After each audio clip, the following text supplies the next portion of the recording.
Hello there. Welcome to another episode. I'm Shaun.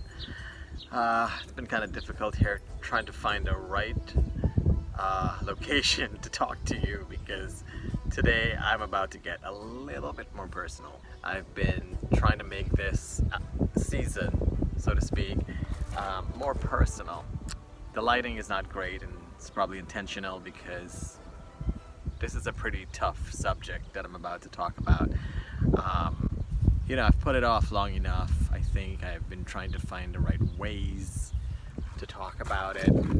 And of course, when I'm traveling, it's liberating.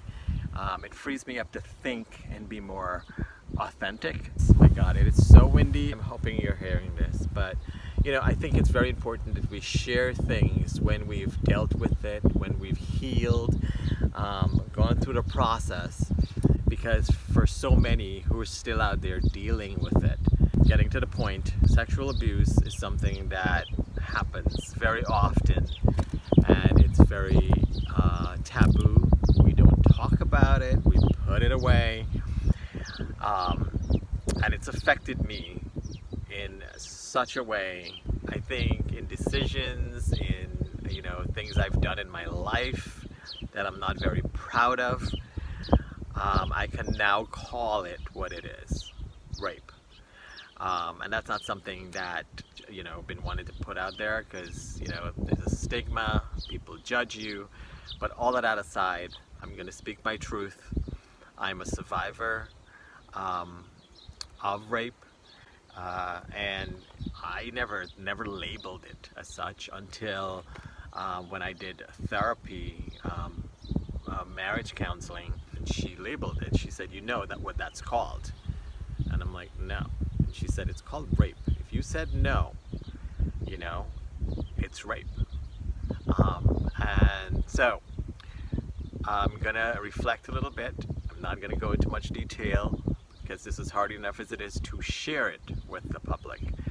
But at age 17, my best friend at the time, male, took it upon himself to basically get physical with me, and things happened.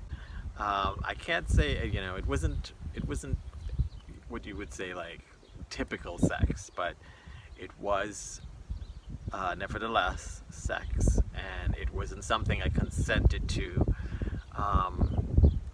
and I think it was, reflecting, it wasn't the first time because I think he attempted before, or one time before, definitely. He accompanied me and my family to the Poconos, and of course, him being my friend, we shared a room, and I remember him just giving me a lot of wine. It doesn't take a lot for me to get tipsy. I just remember him trying something, and my mother knocked at the door and asked if everything was okay, and that interrupted that.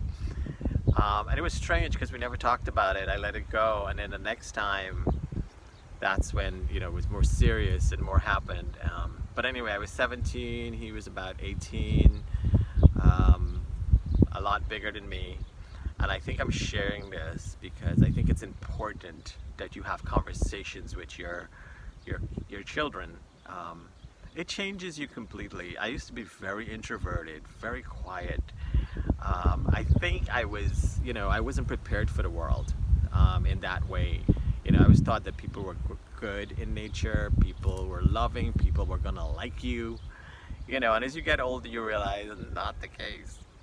But it did change me. I'm really happy. I'm not saying I'm happy because it happened, but I have to say that I'm really happy in who I've become because of that experience. I am able to, be more strong. I'm able to stand up for myself. I think I actually tapped into a part of me that unleashed this strength that I can stand up for myself and not be taken advantage of. I'm a really nice person in appearance, and because of that, people tend to think, I can get away with things. But because of what I've experienced in life, partially that, I think that's where it began, where I just kind of became a different person and no one was going to take advantage of me. Of course, balance, something I've been working on because, you get carried away with that. You know, you tend to become defensive, and you attack the wrong person, the wrong people who love you, people who care about you. So I've had to learn that also. You know, people may think that, you know, I was 17 and that's old. I'm 17 back then, it was not. You know, we were pretty naive and young. So yeah, I wanted to share this, so to know that there are people out there. As an adult, I'm still dealing with this stuff. I think I've been able to forgive him and move on. He's reached out over the years and I've said no. It is kind of alarming to, you know, I've shared this story with my friends from high school, and they're still friends with him. They're still, you know, connected with him. One of them have reached out because he's reached out to them, said that I should forgive him, and I'm like, I have forgiven him, I just don't have to have him in my life. Those kind of people are very much takers, and they will take advantage of good-natured people. Look for the signs, listen to your kids. It's very real, and it affects you for the rest of your life. I know that it's seeped into my marriage, it's seeped into who I am today. I've come to terms with a lot. I know who I am, I love who I am today, but it's taken a lot of work. Sexual abuse is very real. We need to pay attention. I've known so many people, so many females even, who've been abused by uncles and friends, and it's people that you know, it's people that you love, it's people who you trust, and that's it. They get in with the trust that you give them. Do not leave your kids in bedrooms with strangers, with friends and people. I mean, don't lock people out, but at the same time, make it be known that you're not going to allow it, and protect your kids. Thank you for listening. I hope you don't mind me sharing this with you. It's something that's been on my mind, and I think it's necessary.